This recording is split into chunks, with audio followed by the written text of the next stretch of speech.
3, 2, 1. Welcome to the David Dog Trainer Podcast, episode 154, take 2. Yes. We just tried to film a second ago. Some technical it's been a while since we've had technical difficulties. It has. But we resolved them. We're back. Very exciting. New lights. Yes, new lights. Everything's illuminated. I just set all of this, so it's not going to have the flare that I set it with a second ago. Josh now has a light on him. He didn't have one before. Yeah. I've got a little less yellow of a light on me. It feels more studio-like. It's cool. I'm excited about it. Very cool. And you can all see now, the beard is coming Beard's back. back. Yeah. Yeah, you guys will be happy. Yeah. I read all of your comments. How's the skin? Is the skin feeling fresh? Oh, it's great. Is it revived? It is revived and refreshed. So I'm ready to rock the maybe a shorter beard. Maybe I'll keep it shorter. I love to see it. Yeah. Cool. So we got we're prepared with a topic today. Very exciting. So I did a lesson the other day. Mm-hmm. And it was a assessment lesson with a client, new client, never met him before, went to their house, did an assessment, super reactive golden doodle, right? Mm-hmm. There's all sorts of directions this conversation can go in. First off, we could start off by saying this entire session will be on our YouTube channel. I think Paige said it's going live Monday, if I'm not mistaken. So Monday, same day this podcast will actually go up. You'll be able to watch this video. At the very latest, it'll be up Tuesday. This is, like, Paige and I got in the car after this lesson, and we looked at each other, and we were like, that is the lesson we dream of being able to film. Oh, okay. It was just one of those lessons where everything went so perfect from the standpoint of we went there, we saw how bad the dog was, like in real time. Like, it wasn't like, oh, like he's kind of not doing it right now. Like, he was fucking out of control. Okay. Right? We went out. We went for our walk. He's going fucking bananas at other dogs, like totally batshit crazy. Mm-hmm. It could not have been a more perfect day from the standpoint of it was that day we had 70 degrees out randomly in fucking February. So, and they live in a neighborhood where there's dogs everywhere. So, like, we saw probably 15 dogs right over the course of this walk. And, you know, just the way it happened where we started, we assessed what she was doing, we saw how bad the dog was, we saw the mistakes she was making in real time, we made immediate tweaks to what she was doing, to how we were communicating with the dog, and just in real time, every dog we passed by, we saw massive progress, and then ended with passing like probably 10 dogs with like not a fucking issue. Right. So it just went so, like, everything about the lesson went so well. And then we get back to the house, and the wife or her husband had just got home, and she's just like, looks at him. She's like, oh my God. Like, you would not even believe how this just went. Like, she was just so pumped. Yeah. You know? Heck yeah. And it was just like, just ended it. It was great. She signed up for some actual training with us. Great. Just an awesome session. Fantastic to see how, you know, what we always say of like how you're communicating with your dog is the deciding factor between your dog behaving or not behaving. It has nothing to do with the amount of training, and here's why. This dog has done extensive training elsewhere, right? There's another training company, another local company. She did a 30-day board and train with this dog. She did like 5 or 6 one-on-one classes. Like, the dog knew its training, right? But the biggest thing we always say when we see clients who've worked with other training companies before, especially like the handful of ones that, like, I would say do relatively good work from a training the dog standpoint, they just totally drop the ball when it comes to teaching the owner anything, right? And I always say, like, there's a big difference between, you know, clients that you could tell they're just not even trying, right? Yeah. You know, where it's like, you know, I'm not going to put too much blame on the training company here. Like, this person is clearly not even attempting to resolve this issue. Yeah. You know, where they probably were instructed on what to do. This lady just was trying. Like, there was lots of things she was trying. She uses the training tools, right? She goes out and she tries to use her commands and stuff like that, but she just didn't understand what to do, right? Yeah. That was really the issue, right? Sure. And, you know, it was like this like bittersweet thing because it's like, I love sessions like that from the standpoint of the progress we can make. Hold on. Oh no. We got a light issue here. Oh, hold on. Why don't you hold on? Yeah, let's check that out real quick here. Is it what's going on? Did it die? Is that what it is? I think it probably died. Yeah. Okay. Yeah, it's dead. It's dead? Grab the charger for it is in that bag right there. Right here. Then plug that piece in, and then we'll check this one real quick. Hold on, guys. See, this is the problem with me. This one's got half a charge on it still, so. Yeah, just plug her in real quick. And honestly, we probably could leave them plugged in up here, honestly, but. Yeah. I did use that one a decent amount over the last, like for my Zoom calls and stuff. You didn't charge it? No, I didn't. I didn't know how long a charge was going to last, you know? Yeah, that's true. All right. Here we go, guys. We're almost there. I'm coming. Quick plug in. Oh. You could unplug the well, is the camera going to die if you unplug that? No, it shouldn't. All right, just plug it into the top one. There you go. All right, guys. We're almost there. Technical what did we say? Technical difficulties. This is the problem: is you get new equipment, you don't fully understand it. These are wireless lights, which first off is very cool, but we haven't gotten a feel yet for the lifespan of said wireless lights. Yeah. So that's what we're vibing out here. Boom, there we go. All right, we're back in action. It's so funny. I'm looking at the camera, and as soon as that cut out, it was like so dark. Yeah. Okay. All right. So you guys will get now the side-by-side if you're watching the video of like, whoa, that looks like shit. Whoa, that looks so good. Damn, that's a good investment on those lights. Yeah. Right? So we'll use that as shout out LoomCube. You could use that for your advertisements. Yeah. Whatever. Anyways, bittersweet, right? Because she was obviously trying. She just didn't know what to do. Yeah. Right? And it kills me because like, oh, God, there's like parts of me that are like when I run into situations like that where obviously this client has spent like, I think she told me close to like $6,000 or $7,000 on training, right? Like, and this is a combination of like for her dog and her other dog, like just a lot of money in general, right? But like, I want to like, and I wouldn't do this, but like I want to just like call the person sometimes and just be like, do you understand like how bad this client is struggling right now? Yeah. And how much they're trying and how like they're seeking out that advice elsewhere because they can't keep giving you money to not solve the problem. You know what I mean? 100%. And I just want to know sometimes like what's going on in their head, you know, as far as like, do they just not know how to coach the owner through things, right? Do they like just not care? Do they sheerly see things as like, I see so many people that see things sheerly as like too businessy, like, well, they did their sessions already, right? So they need to buy more sessions, right? As opposed to like, let's look at how much money the owner already gave us, you know, whatever. So it's bittersweet for those reasons because it frustrates me because these people, you know, they live in a nice house, right? They probably do pretty well, right? Like spending another $1,000 on training, right, isn't going to be the end of the world for them, and they're willing to make that investment. And obviously, we're going to stand by our work and make sure we get them where they need to be. But like, for a lot of other people, like we have so many clients that them dishing out multiple thousands of dollars for training is a very, very, very big deal. Yeah. You know what I mean? And if that doesn't work, they're shit out of luck, right? They don't have more money to go give to somebody else to help them fix those issues, right? Exactly. And on top of that,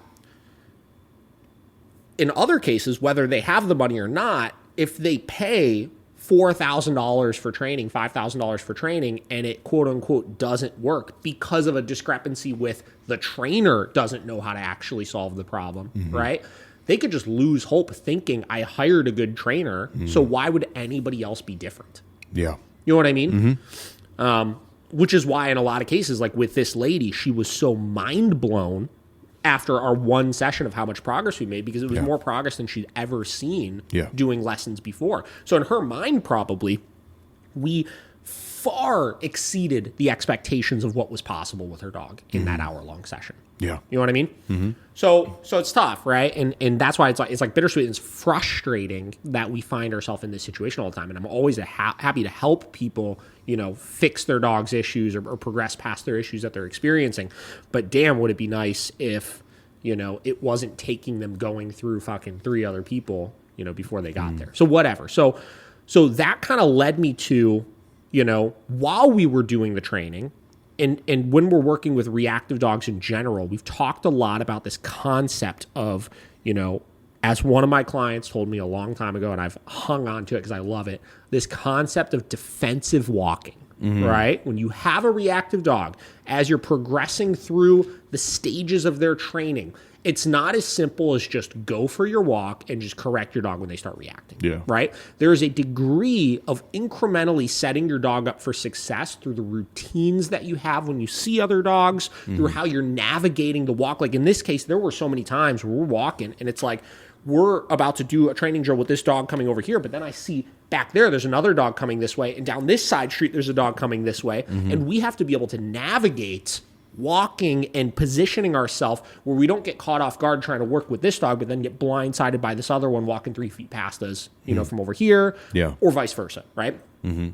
Or little things like there was a situation where, we're near the end of the session and the dog is doing fantastic, and there was this little wiener dog walking by, right? And the dog did great with the pass by, but they were going the same direction as us, right? Okay. And the dog, if like, here's us, here's the wiener dog walking. Normally we would have to walk this way, but I told her, I was like, if we start walking, we're in close enough proximity to that dog still where your dog is going to be fighting this urge for the entire walk back to the house of wanting to go to that dog. That's super counterintuitive to keeping the dog set up for success, right? So we had to allow the dog to go X amount of distance away. We navigated like going down a side street and around so that we didn't put the dog in that tough situation, because that wasn't the battle that we were fighting at that point, right? We had all this success in all these other areas, so we wanted to continue to build on that. So all these little things go hand in hand when it comes to the idea of defensive walking and setting your dog up for success. And I think... So we've done a podcast episode a long time ago in the past where we read a blog post by a force-free trainer, and basically the goal of it was not to like pick it apart. The goal of it was to look for the commonalities of things we preach versus things that they preach. And as they always say, if you have opposing sides, right, whether it's politics, dog training, anything like that, and there's common points that both parties are saying are true, those are the things you really should be hanging on to and holding close as like truths, right? So there's a lot of force-free trainers in the reactive dog space that really dive deep into this concept of defensive walking. And I'm sure they have a little bit different of a spin on it, obviously, but it's the same idea of how do we navigate a busy environment in a way that sets our dog up for success, right? And ironically, last night, I'm scrolling through fucking Facebook and I see a blog post pop up that was on that exact topic. And I was like, damn, I was like, perfect timing. Just did this lesson, see this blog post, wanted to talk about it anyways. Let's dive into this blog post and see what they have to say about it, and see what sort of takeaways we have, what things we agree with, what things we disagree with, and kind of plug away that way. So let's go and pull it up here. Sure. I was going to say, so would you just say like, when you're talking about this in particular, like where they've been to these other trainers and maybe they're trying to help, but maybe the trainers are maybe not green, but they don't know the nuances, like what you're talking about with the defensive walking.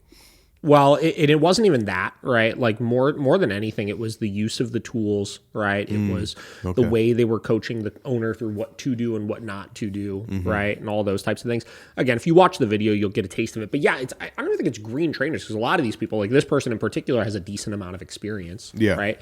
But it's just a knowledge issue, right? You could be training for 20 years and there's certain nuanced concepts of how to convey information to an owner that just get lost on you. And I think so much we find, we were talking about this, we had our trainers meeting yesterday, and we were just kind of talking about like the frustrating world of dog training and like how too many people get into training dogs just like for themselves without ever having had the guidance of other places. And they're forced to just kind of either figure things out on their own or seek mentorship in really unconventional ways, like just the YouTube comment section. You know what I mean? Like they never actually work with the trainer or do like real like consulting with the trainer or work hands-on with the trainer or anything like that.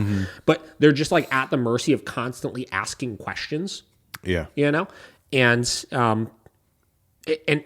a lot of these people, I think they skipped this important step of, as they were working with clients, having true mentorship of people that can keep eyes on what they're doing, tell them things they could be doing better, things that they are doing poorly, or things they are doing really well, and how to fix the issues they're having to really achieve success. Yeah. You know, and I think that what happens is they get into just doing it for themselves, and they train dogs for freaking 10 years, but they've never had that mentorship before. So they're at the mercy of just them looking at their own work and saying, is it good? Is it not good? You know, and we know as we judge ourselves with things, it's very hard to be as critical as we need to be. Yeah. Right. Yeah, that's true. So I think that happens so often. And it's unfortunate. It's because I don't really know what the solution is for getting past it, because really, you know, even if I'm doing consulting with a trainer via, like I do, you know, Zoom consults with other trainers, right? And there's quite a bit we could, you know, accomplish as far as helping them gain more knowledge and stuff. But when it comes to their actual skills of training a dog, or their actual skills of communicating with an owner, I'll never see that. You know what I mean? Yeah. I'll see their highlight reel on fucking Instagram or on YouTube or whatever it is. Yeah. But I'm not really going to see, what does it look like? How do they work with dogs? Right. Yeah. Unless I actually work with them in person with things. So it's tough, right? Like it's impossible to give good guidance from a training standpoint to people that you don't even really know what their skill set is. Yeah. So That's true. So whatever. So we're going to get into this here.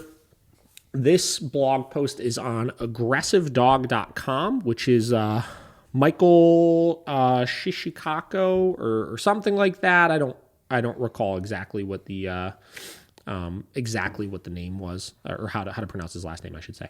But he is a very popular figure in the force-free aggressive dog world, right? Okay. And he does have some really good content. He's got a really good podcast and stuff like that. I think a lot of what he says is good.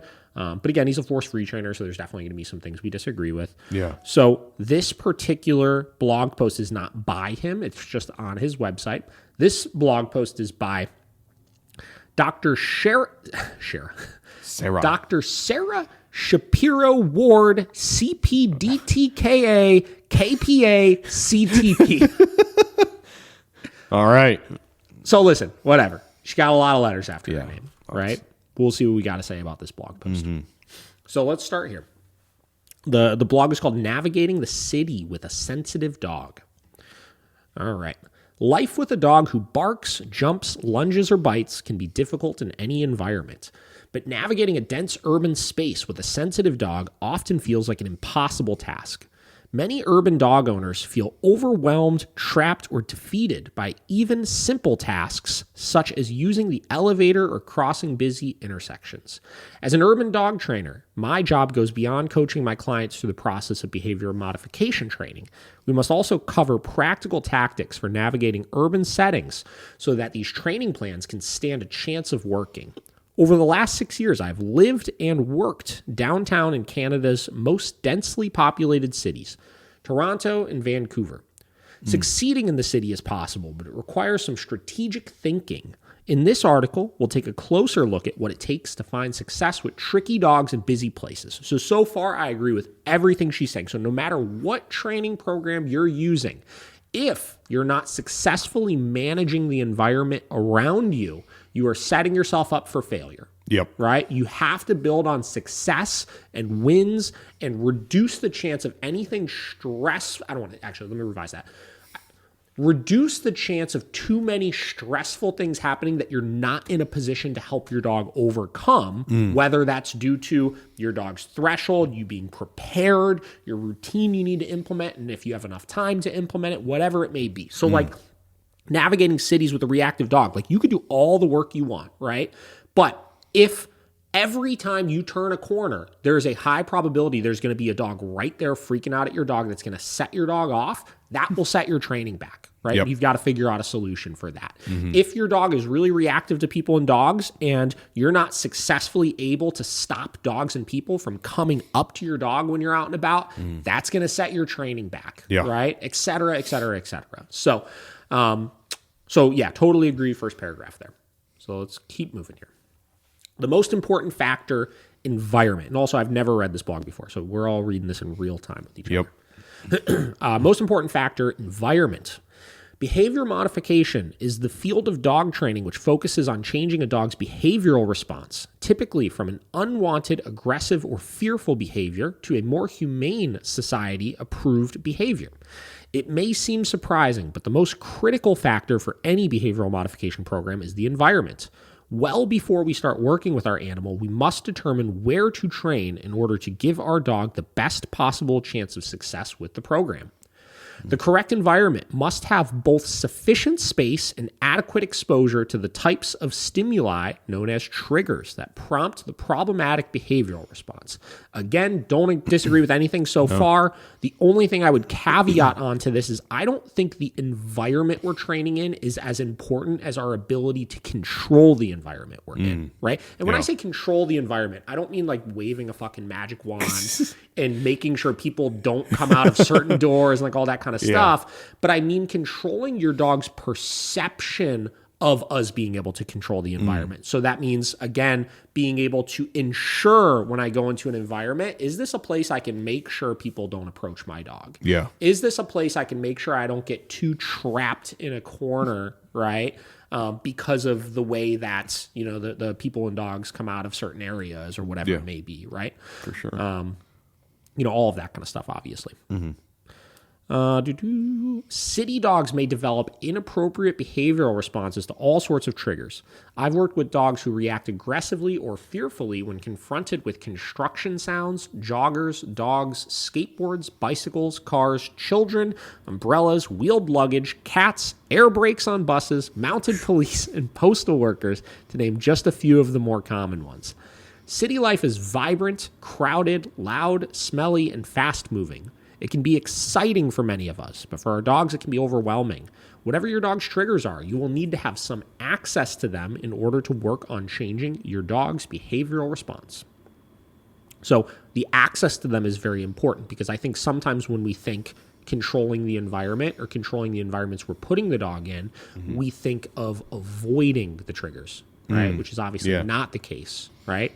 Avoiding the triggers will never cause your dog to overcome those things. We have to have access to them, but we want to make sure that we can control how we have access to them. So I use the example of the dog that I was walking the other day and how we were in a position where one dog was coming from this way, one dog was coming from this way, one dog was coming from this way.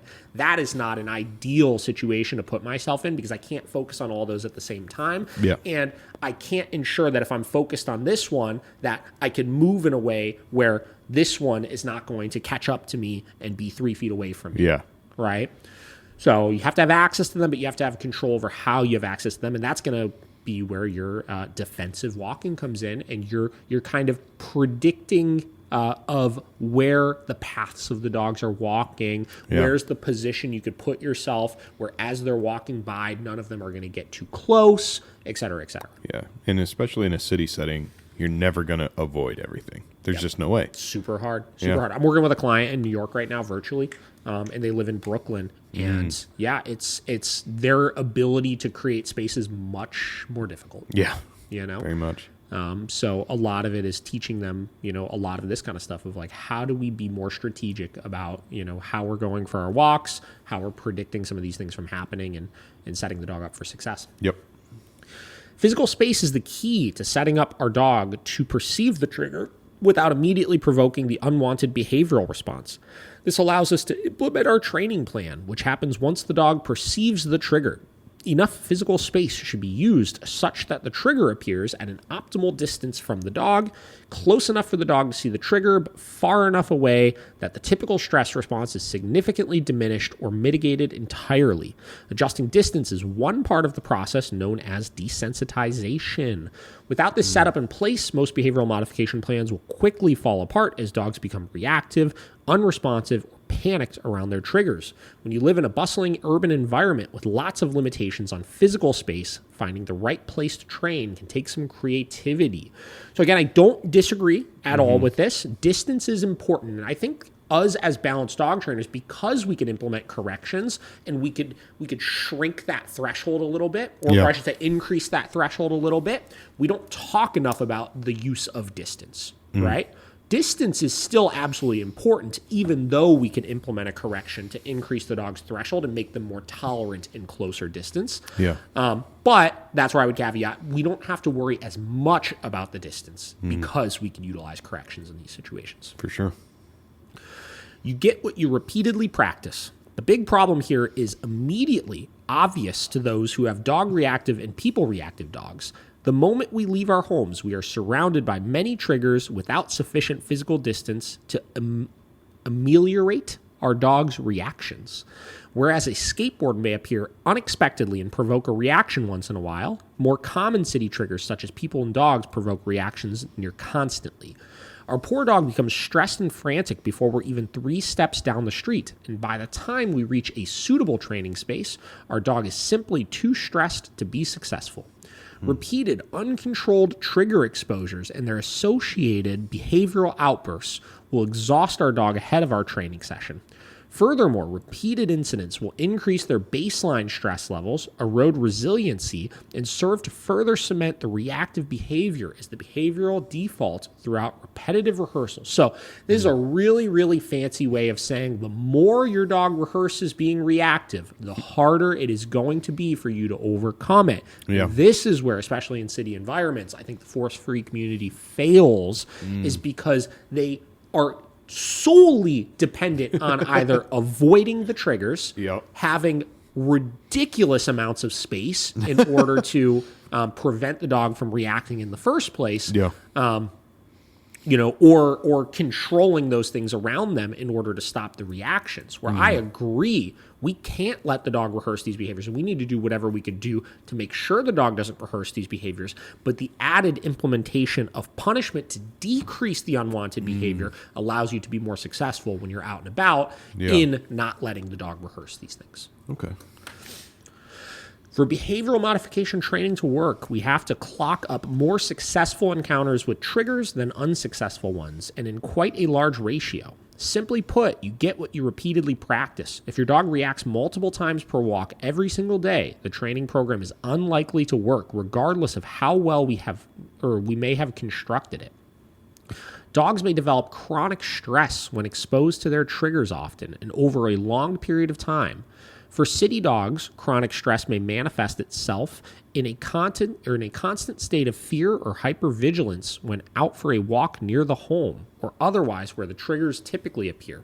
These dogs are tense even in the absence of the trigger and will display behaviors such as rushing, planting, or pulling on a leash. Hiding, bolting, staring, difficulty engaging with the handler, and frequently startling at innocuous movements and sounds. Dogs in this state are primed and ready to react as soon as the trigger does appear, making what should be a leisurely stroll feel fraught with potential danger. Chronic stress can also be the result of a medical issue, so checking in with your veterinarian is always the recommended first step for any dog experiencing these symptoms. Obviously, when your dog's behavior goes unchecked, right? Checked, I use that word loosely, right? Checked meaning just resolved in general. They are constantly on their own, right? If you're not giving them good direction, no matter how you're doing it, and you're just, let's say you go for a walk, you do nothing but just hold the end of that leash, right? You're not helping them overcome things from a counter conditioning standpoint. You're not giving them direction in the form of commands. You're not giving them direction in the form of consequences for their unwanted behaviors. Your dog will just cycle and cycle and cycle through that fearful state of mind and just perpetually be on edge, on their own, giving zero direction to you. Right? So whatever training approach you're using, giving direction is the number one most important thing, and creating predictability is the number one most important thing, right? I think a lot of reactive dogs, no matter what training approach you're doing, the first thing I look at when I assess a dog's reactivity or working through it, and this is exactly what I did with this client, is as soon as we saw the dog, I said, what do you normally do when you see another dog? Right? And one of two things happens. One is they do something to try to just brace themselves for the explosion that's about to happen, which winds up actually triggering the dog into the reaction in the first place, like tense up on the leash, start talking to them because they're stressed out, like trying to get their attention and stuff, give some sort of like half-assed correction or whatever it may be. Or thing number two is they don't actually know. That happens more often than you think. I say, what do you usually do? And they're like, I'm not sure, right? And they're not sure because they get into such a distracted autopilot state of mind because they don't feel confident that they can work through it. So there's no plan, right? And as this person is alluding to in this, you have to be so intentional about anything that you're doing with your dog, right? Especially when it comes to reactivity and navigating, going out and about where you're going to see triggers. You have to be intentional about every single thing that you do, which is why the very first thing that we do is we create a routine, right? So this is a routine that anytime we see a trigger, whether it's a dog, whether it's a person, whether it's a fucking bicycle, whatever the trigger is, we have a routine where every single time we see this, whether I think my dog is going to react or not, we implement this exact same routine. Yep. Routine could be what we ask the dog to do, where we ask them to do it, how we enforce the dog to do that thing, when we ask them to do it, when we see the trigger, et cetera, right? Yeah. So the routine is everything. And what that does is that creates predictability for the dog. They know what's expected of them every time. They know what to expect every time, which brings their baseline level of stress down to a manageable level where our routine is going to be able to be successful when we see other dogs. Yeah. The only thing I disagree with is almost never is this a medical issue. Yeah. The force-free community loves to throw that one out there. Oh, yeah. Make sure you get this checked out with your vet, right? Because here's what's going to happen. You're going to go, I'm looking to get my dog checked out for chronic stress. They're like, oh, what's wrong? My dog's super reactive. Oh, you definitely need medication, right? Yeah, it's like, okay, definitely. well, do we even know? Like, do you even know anything about like how, like the have you ever seen it? Like, you know what I mean? Like, it's just, it's almost never the case. Literally. Okay, next one. To leave your comfort zone, you must be in it. Behavioral modification training at its core is bringing your dog slightly outside of their comfort zone and equipping them with the tools to cope and even thrive in the presence of their triggers. Over time and practice, the dog feels comfortable in the new context and can be challenged again in a stepwise fashion. In order to leave your comfort zone, you must first be within it. But one of the big mistakes us city dog owners make is that we often fail to understand exactly how uncomfortable our dogs might be, well before the trigger even appears. For the purpose of this article, let's define a dog in their comfort zone as having a low baseline level of stress, observable in their body language and behavior, and having all their basic needs met on a routine basis: sleep, food, shelter, safety, social connection, mental enrichment, and physical exercise. Many of us humans start out with a limited view of what canine enrichment looks like and assume that neighborhood walks are the only or best way to meet our dog's daily needs.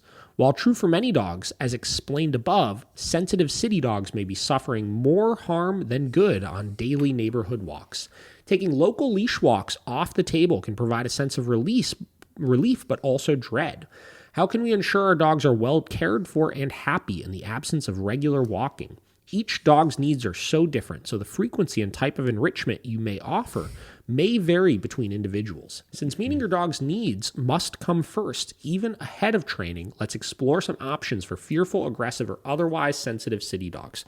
Okay, so we'll talk about that in a second here. I want to give you my, I don't even want to say interpretation because I understand what she's saying, but my spin on what she's saying right here, right? Okay. So in order to leave your comfort zone, you must first be within it. So obviously what she's saying is we have to make sure the dog is baseline pretty chill before we start going out into the area where all these triggers are. I don't disagree with that, right? Here's how I do it though. Whenever I'm working with reactive dogs, the very first thing that I look at is the walk, not around the triggers, right? How does this dog walk with this owner, right? Because in many cases, what we see is that the walk is really sloppy and there's a lot of nagging happening, right? Whether that's nagging in the form of constantly pulling on the leash. We know anytime a dog is dug into that leash trying to pull, their stress level is high because they're trying to fight a barrier to get to something that they want to get to, right? If they're constantly correcting the dog over and over and over again, the dog has not figured out how to avoid the correction and is constantly going to be in a state of, oh my God, a correction might be coming, which is going to have their baseline level of stress a little bit higher. So first thing we do is we fix the problem, making sure the dog is walking nicely with us. They're not constantly feeling tension on the leash. And we're at a stage where we're no longer needing to give very many corrections for the walk. So the dog can be comfortable in the expectation of them going into working on the triggers. Because if we haven't tackled that, baseline level of stress is going to be higher, which is going to mean that when they see their trigger, they're going to, right? Get back to what the layered stress model, right?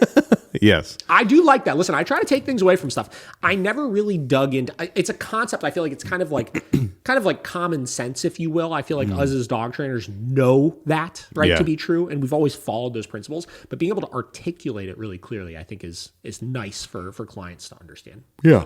And for trainers to be able to use. So same concept. That's why we start with the leash walking. Let's get the baseline level of stress just out and about walking down to a manageable level with things, right? Then we start tackling our triggers, which makes it easier because the dog is less stressed than at that point. For sure.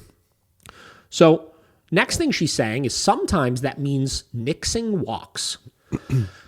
I don't disagree with this. Really? But I don't fully agree with it also. Okay. Right? I think that, let's say your walk is a fucking disaster. It's just a disaster. Yeah. Right? And you are signed up to start training in 5 weeks with your dog. Right? Yeah. Maybe stop letting your dog rehearse the fucking nonsense on the walk. Yeah. And do whatever you need to do to prevent that. Whether you walk the dog at odd hours of the day like a lot of people do, or you don't walk the dog that much and just let him burn off energy elsewhere, whatever it may be. Yeah. I would agree. But I think that right away, once you start actual training with your dog and you're working with somebody, that individual should be able to show you how to immediately start gaining some success with that walk, where you can add that back into your routine as quickly as possible. Yeah. Okay. So moving on, she's about to start talking about canine enrichment. So if you're going to nix your walk, here are some things that you could do with your dog. We will talk about some of these and see what we agree with. I do think that a lot of people get a little too hung up on walks as the only means of enrichment for their dog, which I think is problematic. So the most accessible space for meeting your dog's daily enrichment needs is inside the home, but trips to appropriate spaces can also be organized. As a general rule, I like to include at-home enrichment on a daily basis, while out-of-home enrichment activities may be scheduled less frequently, like 1 to 3 times per week. Consider implementing the following at-home practices to supplement your dog's normal routine. Trick training, such as do more with your dog. Fitness and conditioning training, such as canine conditioning coach. Scent detection training. Play dates with known friendly dogs where appropriate. Food puzzles. Play and games with known humans where appropriate. I agree with all of those. I tell people this all the time with like winter and stuff, like teaching, you're getting 100 tricks to train your dog or whatever, book and start burning through those. Great for mental stimulation. Fitness and conditioning is always great. Treadmill training we do a ton of. Some people get into like weight pool and things like that. Good activity to do with your dogs. Scent detection training, getting them engaging their nose. Play dates with known friendly dogs. I think socializing with other dogs is like the best way to mentally enrich them. And if you're fighting a battle with a leash reactive dog, I think so much of the problem with leash reactive dogs is that they don't socialize enough with other dogs, and other dogs become so novel to them, which creates more frustration with it. So I'm 100% team that. And if you have a dog that's leash reactive, that you're like, my dog's aggressive, right? 9 out of 10 times leash reactive dogs are not aggressive. You've just never allowed them to interact with another dog because of their leash reactivity.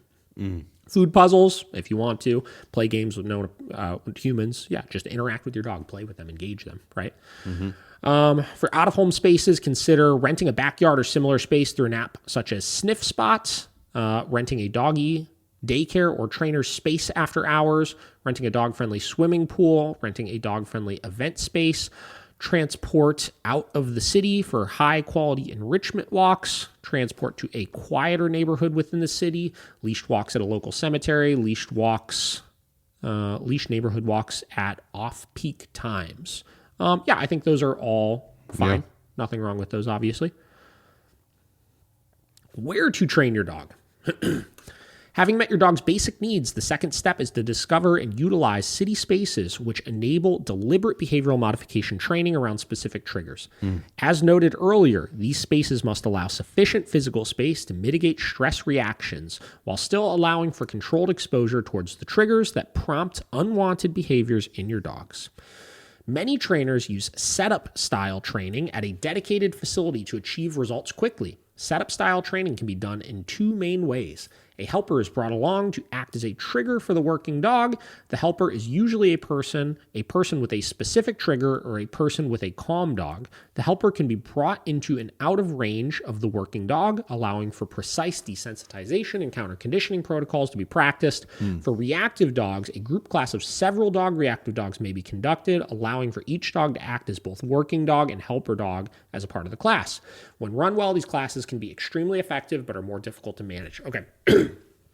Mock scenarios is the most underutilized tool for people with reactive dogs. Yeah. I say it all the time. In the real world, when you're trying to focus on your dog and you have one shot to get it right with the other dog down the street that's about to walk by, you better know that your routine is good and you better know how to enforce it when you go to do it.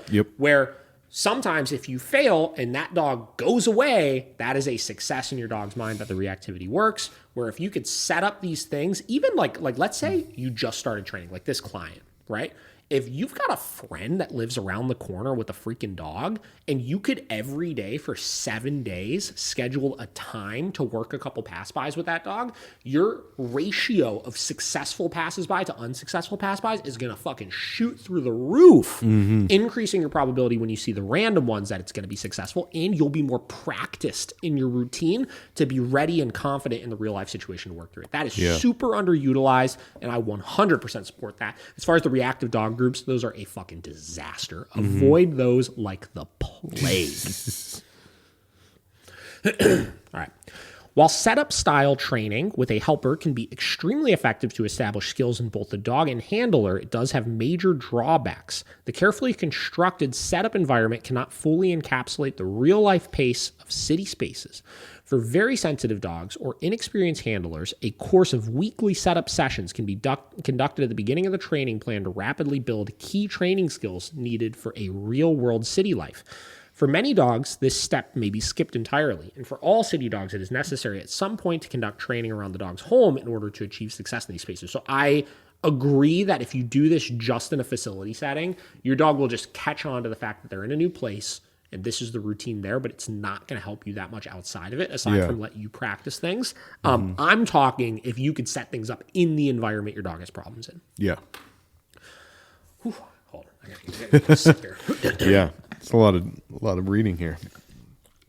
It's a long-ass blog post. Yeah, it is. All right. In the case of reactive dog group classes, these setup style classes work best for more advanced dogs with some foundational training already in place. The reactive dog group class environment allows working dogs to get closer to others than they typically would when walking around. I especially like reactive dog group classes for handler dog teams who wish to take normal group classes, participating in dog sports, or move towards passing dogs in closer proximity when outside. For more mild dogs, reactive dog group classes can be a good place to start. For more sensitive dogs, however, private training around the home is a necessary first step prior to attending group classes for reactivity. Reactivity is very difficult to categorize from mild to severe, especially as it relates to prognosis in training, but in general, reactive dog group classes are best suited for dogs with a low baseline level of stress, rapid recovery time, post-reaction, and less dangerous expressions of reactive behavior. And this is the problem with it, is as you navigate some of these things that she's saying, this is where you get to the philosophical difference as far as how we train the dogs. They are at the mercy of if the dog wants to do it or not. Yeah. Right? The way I'm suggesting is that we have non-negotiables. Right? There are things you can do and there are things you cannot do. And then we take all of these other principles that they're talking about and we use those to build on success. But regardless, if I'm going to go into an environment, it is non-negotiable that you behave this way. 100%.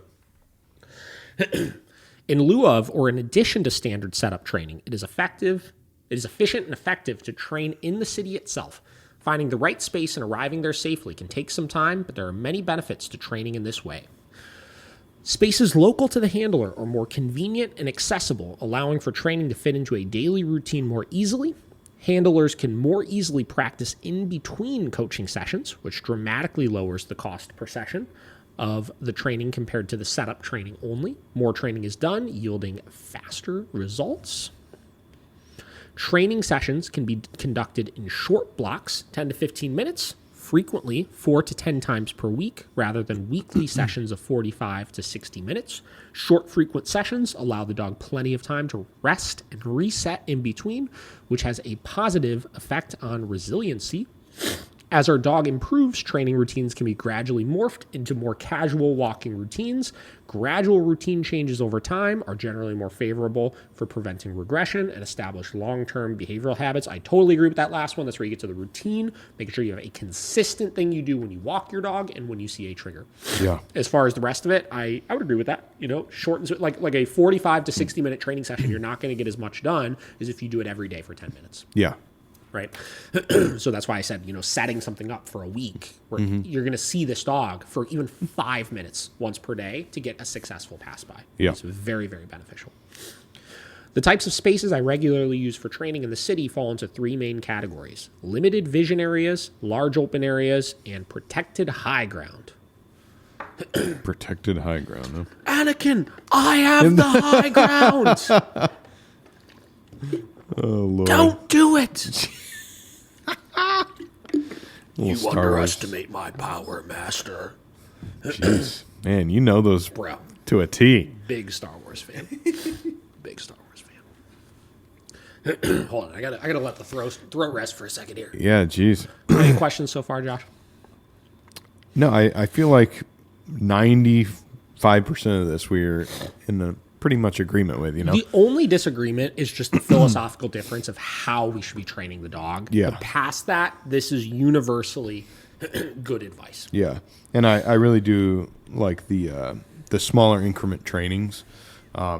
I think people really, they like to put it in their head like, okay, Tons. this week, on Thursday, me and you, buddy, it's an hour long. We're going to work on things, Yeah. but you should be working on it a little bit every day. A little bit every day. Yeah, it'll help your dog figure things out.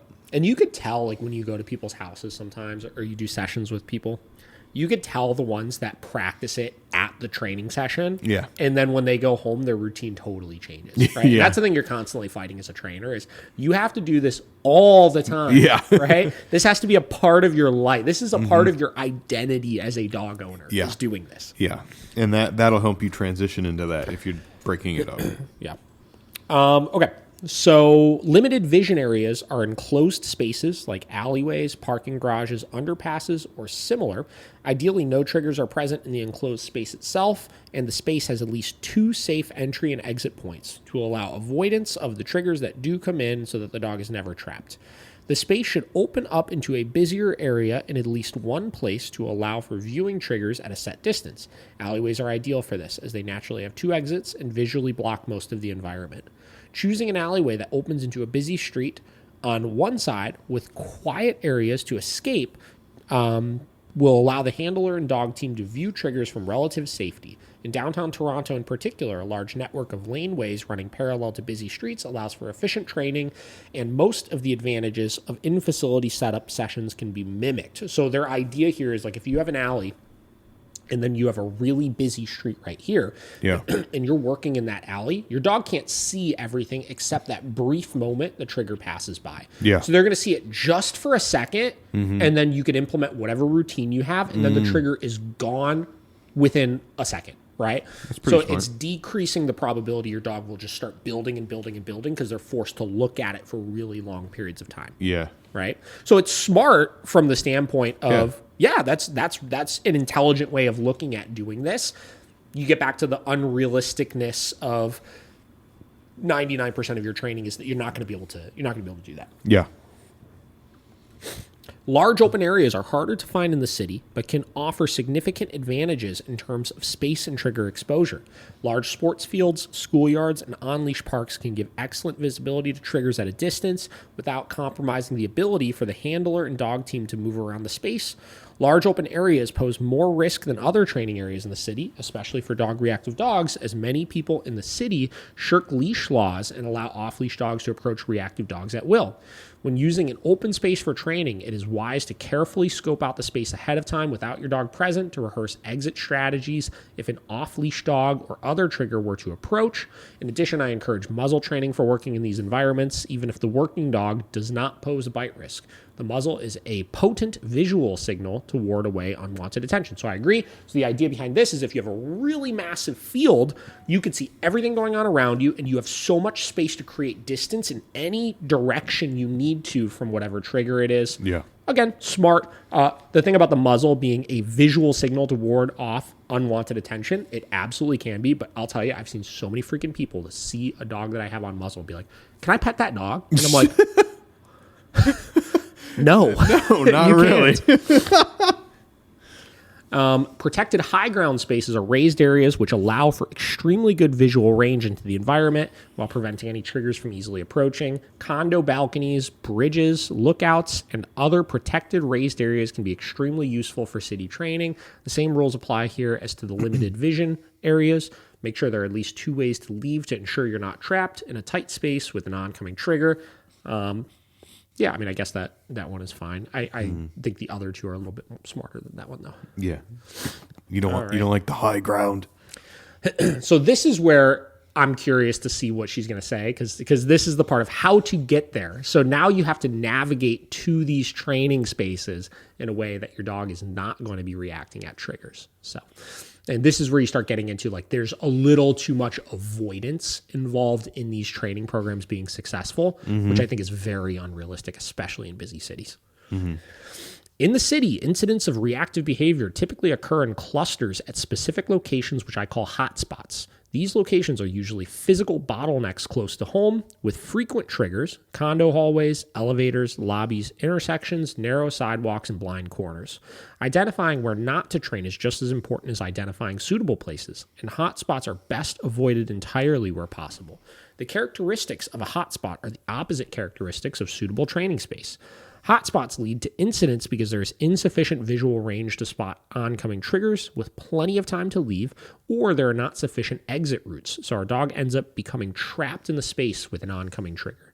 Sadly, teleportation is not an option, and many of us will have to traverse a few hotspots to make our chosen training area. When traversing a hotspot, don't linger. Move with purpose and take the fastest and safest path through. Make traversing the hotspot as predictable and routine as possible for your dog by implementing the same strategies each time, whether or not you think it will be busy. Again, routine is everything. Yep. I agree. Strongly consider muzzle training your dog, if only just for hotspot areas. A dog wearing a muzzle loudly proclaims, "I need space," in a way that a leash sleeve reading the same thing does not. If there is any risk of your dog biting a person or dog, a muzzle is a must for public safety. Even if you think you probably won't need it, muzzle training your dog, a precaution, is a good idea. With these 2 considerations in place, speed and safety, let's explore some other options for traversing hotspots more easily. Oh, here we go. Yeah. Luring. Luring is the process of placing delicious food by your dog's nose and guiding them through space by moving the food around. Luring with solid treats works just fine, but the best option for building some duration are treats that your dog can continuously lick as they move around. Squeezable cat treats might seem an odd choice, but these highly palatable wet foods can be delivered gradually and are compatible with muzzles. Wet dog food delivered through a squeeze tube or piping bag can work just as well. In a pinch, grab a handful of solid treats in your fist and allow your dog to win one at a time at a consistent pace as you move. Bumper. For some dogs, especially youngsters, carrying a bumper, a toy used in dog sports to train or retrieve, or tug toy, can have a soothing effect and can mitigate barking by keeping your dog's mouth busy. If your dog likes to carry items, sometimes having them carry toys through hotspot areas can reduce unwanted behavior. Blocking perception. This works by using a tool to physically block our dog's visual perception of the environment. You can't bark at what you don't see. Yes, you can. In theory. Yes. This method can be extremely effective for some cases, but can backfire in others, so use this caution. This method works best when there is very low likelihood of the dog encountering a trigger at close range. For example, in the car while driving, covering the crate your dog rides in, or using a calming cap can drastically reduce barking at dogs through windows. This can also work for small dogs who fit into carry cases for elevator rides. Another way to use blocking perception is to cycle your dog through busy areas in a bicycle trailer with your dog wearing a calming cap inside. This method can backfire if a trigger is able to get close enough that your dog perceives it, extremely scary like a jump scare, or if your dog is perceiving triggers via smell or sound. Additional leverage. In the training space, using a longer leash, up to 15 feet is allowed by leash laws, and a back clip harness is ideal in most cases. However, long leashes and harnesses can spell trouble in enclosed spaces where our dogs might lunge. A shorter leash is more appropriate, and you may wish to clip the leash to a front harness attachment, collar, or head halter as required. Head halters can be aversive to your dog unless properly conditioned, but they do offer more control for those at risk of being pulled to the ground or otherwise injured by your dog lunging at a trigger. Therefore, the choice of which tool to use must balance safety with your dog's comfort.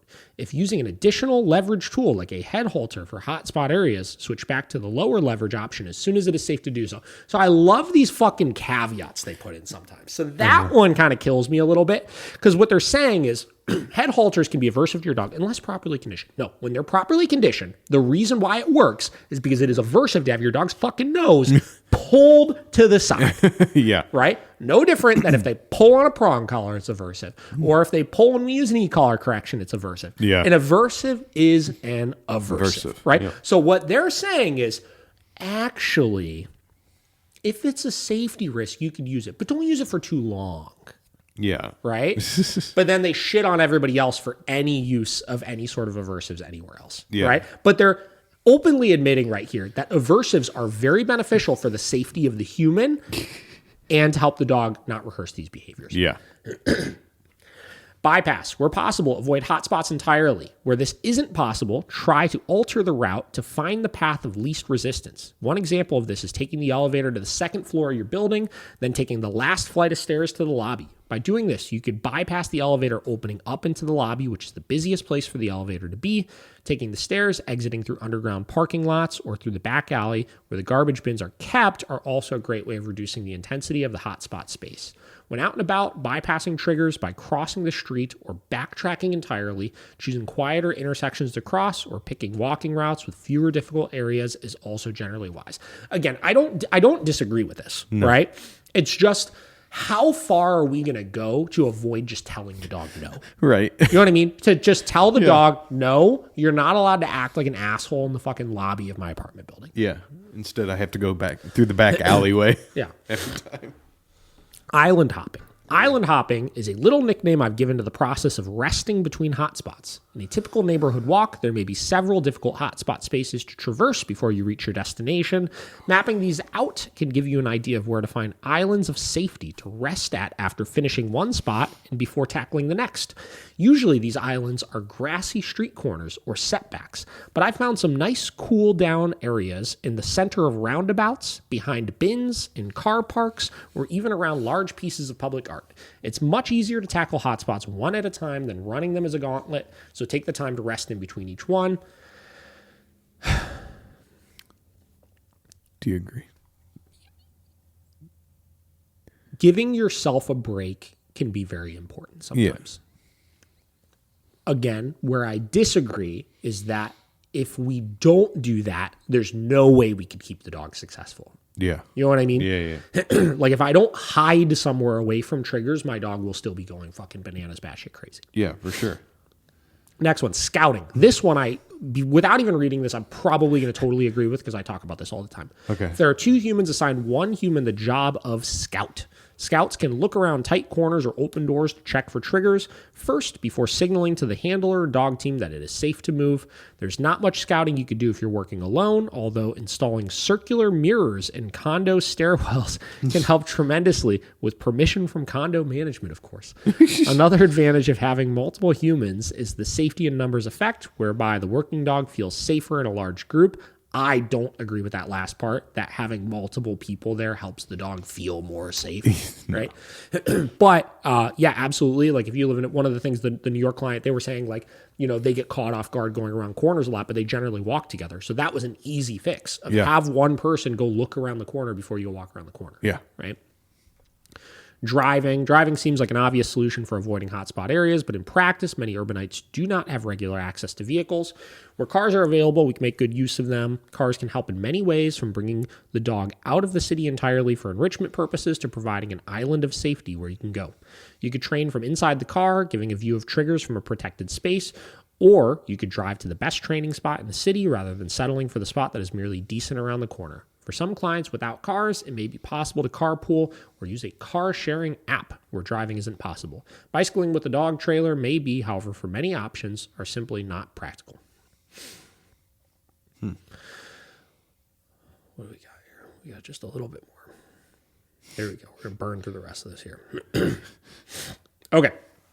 So all those, let me just give my recap on all of those things. I appreciate the mentality that goes into, these are all sorts of different options to keep your dog successful. But if we just tell our dog no in a lot of these situations, we could have a little bit more normal of a life as we work on all of the other things we need to work on.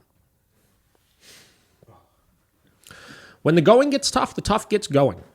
Incidents of reactive or aggressive behavior, barking, lunging, snapping, and biting are always detrimental to the overall training plan and may represent a safety risk, so should be avoided at all cost, obviously. However, in the city environment, sometimes reactions are unavoidable. Knowing what to do when your dog reacts is essential, and this is a moment to appreciate that behavioral modification training works on humans as well. Our default behavioral response to our misbehaving dogs tends to be grabbing the leash tight, yelling, and generally struggling in an unproductive way. For our dog's sake and our own, we need to change our default response to something more productive. I try to remember breathe, leash, exit, decompress, or BLED for short, an appropriate acronym for a painful situation. Breathe. If you've equipped your leash and muzzle and have some distance from the trigger, you have time to take a deep breath and focus. Nothing awful will happen in the next moment. If you have the tendency to panic, do not skip this step.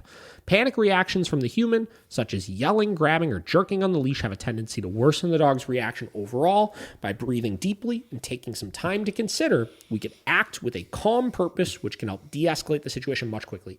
Totally agree. Get yourself positioned. Don't panic and start tensing up your leash. Just sit there for a second. Okay. Have you given your dog their direction? Yeah. Are you in a position to enforce this? Right? Take a step back, breathe for a second. I agree. Leash. Reactivity episodes must be de-escalated as quickly as possible for the benefit and safety of all involved. Getting away from the trigger is the utmost priority once the reaction has started and your dog can no longer respond to known cues or follow a food lure to move away. Learning to use your leash compassionately will serve you well if a reaction like this does happen. Gather your leash by running your hand down the line towards your dog and taking a secure grip. Lower the leash so that your hand is at the same level of the dog's head and guide your dog gently but firmly along in a half circle. Move deliberately, use steady pressure, and use enough to be effective. Once your dog is moving with you in the opposite direction, you can release some tension on the leash and use your voice and food to encourage your dog to move the rest of the way to safety. Leash handling is crucial. Be very intentional with how you use the leash and practice by running away from pretend triggers. Jerks or strong leash pressure can actively harm our dogs, and poor leash handling skills on our part can result in hand injuries, falls, increased reactivity, handler redirected aggression, and loose dogs running at large. Okay, this is another bit of a contradiction here to me because it says here, guide your dog gently but firmly around in a half circle, but then it says leash handling is crucial. Be very intentional about how you use the leash and practice running away from pretend triggers. Jerks or strong leash pressure can actively harm our dogs. Okay, but you just said be firm with the leash pressure. Yeah. But now you're saying, but actually it harms your dog. So should we be being firm with the leash pressure? Or should we not be being firm with the leash pressure? Obviously, we know the answer to that is we should be being firm with the leash pressure, which is why she said it. But they have to add the caveat of we don't like aversives. Yeah. So just like do it, but don't do it. Yeah. But do it, but don't do it. Right? Which gets back to If we know that's how we should be handling our dog's reactions, is redirecting our dog using an aversive, because it's an aversive, or else we wouldn't have said be firm with it. Why not leverage a more effective aversive that's actually going to help you in that moment? Next, exit. You must gain distance away from the trigger that caused the reaction without running into another trigger or jumping into traffic. Scan your area and choose the most effective exit route you can, which may be backtracking the way you came. Move at least 30 feet away from where the trigger was, and for many dogs, walking even further away is better. This allows the dog to feel like they have escaped the danger and prevents the trigger from catching up with you. At this point, while rapidly moving away, a good Canadian will yell, "Sorry," at the trigger. If it is a person, but this is strictly optional. I think you mean sorry. Sorry. Yeah, sorry about that. Sorry, eh? Yeah, I mean, the problem here is, like, obviously, like, if you've lost control of your dog, I always say you got to live to fight another day. Get out of there. But getting far enough away from the dog where your dog feels like they've escaped the danger also does train them that reacting makes the danger go away. I was literally about to ask. But that's, in their fairness, they're just saying, like, you've lost control. Like, what do you do? Just, live to fight another day. Yeah. And then last one, decompress. Now you've successfully gained distance from the trigger. Take a look at your dog. Are they stressed? Before you moved on, it's best to help your dog relax and recover as much as possible. Sometimes all that's needed is a little time in the absence of the triggers. For dogs who have a harder time, practice scatter feeding, dropping a handful of kibble or treats into the nearest patch of grass, leaves, or snow to help facilitate the process. Don't forget to check in with yourself as a part of this step too. Are you feeling stressed or frustrated? Could you do something differently next time? If either you or your dog have a hard time recovering from the reaction, or you've had multiple reactions in short succession, it may be worth aborting the rest of your walk and going home. But if you're able to recover, you could head back out. Occasional reactions are inevitable in the city, and it is important to give yourself and your dog some grace when faced with these moments. Yeah, this is whether your dog reacts or not. After the dog goes by, sweet. Give your dog a fucking minute. Yeah. I say that all the time. Don't go like trigger. Successful trigger. Boom, we did this. Let's chill for a second. Let's take a deep breath. Let's go walk a little bit. Then we see another one. Boom, did it. Boom, let's go. You know? You definitely giving your time to kind of decompress from the trigger and like come down in their energy level a little bit, even after successful repetitions, I think is very important. Yeah. We're just going to go to the summary because we don't have to read the checklist. Summary. Training a dog in the city is not always an easy task, and many training plans for behavioral modification won't warn you about the additional difficulties of city life. My hope is that by articulating these issues, guardians of sensitive city dogs will feel less alone in their training journey. Of course, behavioral modification training plans do not come in one size fits all. While I hope this article is helpful and validates the very real struggle that city dog owners go through, owners of sensitive dogs should reach out for professional help. Progress is always faster with tailored training programs, and professional will be able to observe, evaluate, and give feedback on critical components of the process, such as your dog's body language, signals, handler timing, and handler leash skills. And then they give the little who Sarah is. Thanks, Sarah. Thanks. Appreciate it. Yeah, again, like we talked about, I don't disagree with anything in that aside from the philosophical differences, right, of how we should be training the dog, because so many of the points in that blog can be mitigated by adding in effective aversives for things. And that's why we do what we do, right? So I get back to, I have to plug in the reason why there's a lot of blog posts like that from force-free trainers is because most of these people that have reactive dogs live out their entire life needing to do those things. Yeah. They do, right? They never actually overcome the problem because all of the emphasis is on management because the method is just very ineffective and at the dog's mercy, especially if you live in a city. So if you're taking a force-free approach, just expect that all those things we outlined, you have to do forever and ever and ever. And I'm not saying that management and good routines doesn't need to be done forever and ever with a balanced approach. Yeah. But once the routines are sound and your dog is not constantly reacting and they know yes and no, you could live a much more normal life with them and not have to rely on so much management in order to keep them successful. Yeah. So that's my take on things. Good blog post. I think there's some good takeaways from it, but that's my take.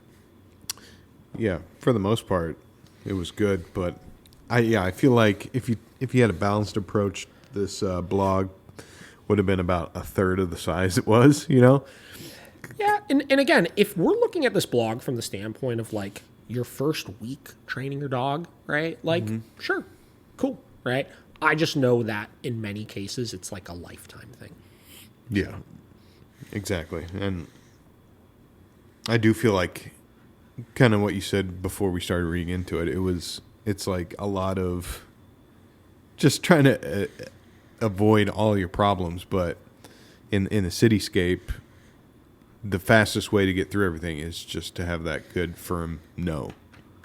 Quick correction and be able to work through things quicker. Because I feel like maybe if you're living the burb life, this could work a lot easier. But I don't know, when what she's using this for is downtown, busy, bustling areas, and I just feel like you're making your life way harder and your dog's life way harder by just avoiding problems as much as possible. Yeah, it's true. Which I, at the same time, a caveat is you obviously can't overstimulate. Like you said, like it's a balance. Yeah, there's a balance.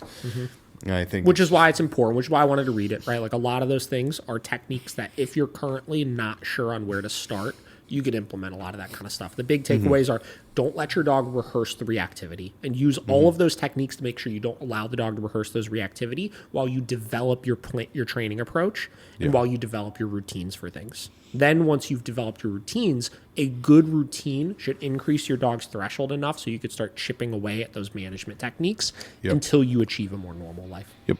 So that's my summary on all of it. Yep. All right, guys, that's all we got. If you have any questions on it, let us know. Yeah. We'll go from there. We'll see you.